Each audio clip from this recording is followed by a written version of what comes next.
Ekainaren 20 eta 22an, Ziriekek gizarte ekonomiako ikertzaileen 14. jardunaldi nazionalak antolatu zituen.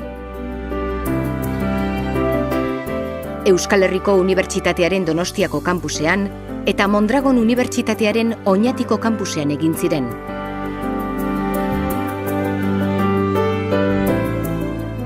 Programaturiko ekitaldien artean, Kooperatibak beste aukera ekonomiko bat izeneko Javier Dibaren hitzaldia eta kooperatibismoa politika publikoak eta ongizate estatua hizpide izan zuen Bixen Navarrorena nabarmendu daitezke.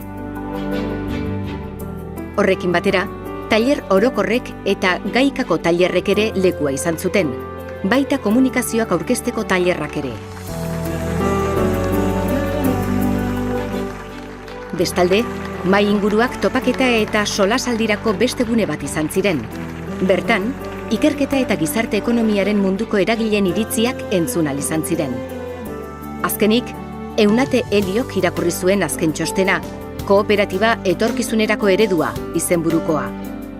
Erakunde antolatzaileetako hainbat pertsona garrantzitsu presente egon ziren amaiera ekitaldian.